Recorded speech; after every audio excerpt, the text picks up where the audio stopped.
राम राम मेरा सभी किसान भाइयों को स्वागत है एक बार फिर से मेरे YouTube चैनल पर एग्रीकल्चर होल्डर पर।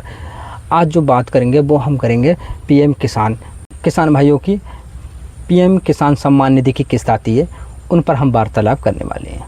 ठीक है, और जिन किसी किसान भाई ने चैनल सब्सक्राइब नहीं किया है कृपया चैनल सब्सक्राइब कर लें और बेल आइकन को ऑन कर लें, जिससे हमारी वीडियो का नोटिफिकेशन आप तक सीधे पहुंच सके। उसमें 2-3 पॉइंट होंगे जिन पर हम वार्तालाप करेंगे। सबसे पहले उस पर वार्तालाप करेंगे कि जो किस्त कब डाली जाएगी, साथ ही साथ किन किन राज्यों में डाल दी गई है। ठीक है, दूसरी बात इसमें बात करेंगे हम कि किस्त कब आएगी। ठीक है, और दूसरी बात जो हम इसमें बात करेंगे कि किस्त कब तक आ जाएगी जो बचे हुए किसान भाइयों उनकी।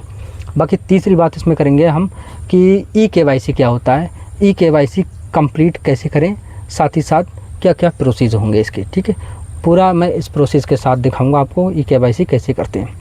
तो सबसे पहले हम पॉइंट पर बात कर लेते हैं कि अगर आप भारतीय किसान हैं तो आपको भी इंतज़ार होगा कि 2000 किस्त कब आएगी, कि 2000 की किस्त कब आएगी आपके खाते में।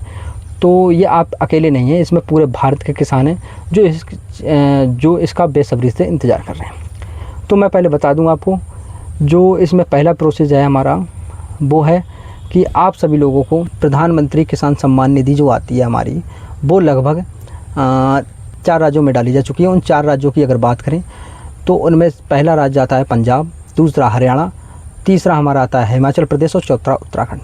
ये 4 राज्यों में पीएम किसान की जो किस्त है वो डाल दी गई है। और क्यों डाल दी गई है और कब डाली गई है इस पर भी बात कर लेते हैं। इसकी जो किस्त डाली गई थी वो पिछले 7 अक्टूबर को डाल दी गई है। तो ये पिछले 7 अक्टूबर को डाल दी गई है। भारत के कृषि मंत्री द्वारा शिवराज सिंह चौहान जी ने कृषि भवन दिल्ली से वीडियो कॉन्फ्रेंस के जरिए ये इस किस्त को उन किसानों के खाते में डाला था। और उन्हीं के खाते में क्यों डाला गया था, बाकी बचे हुए किसानों के खाते में क्यों नहीं डाला गया है, अगर उस पर बात करें तो पिछले 3 से 4 महीने में पंजाब, हरियाणा, उत्तराखंड और हिमाचल प्रदेश जैसे इन राज्यों में सबसे ज़्यादा फसल बर्बाद हुई थी किसानों की।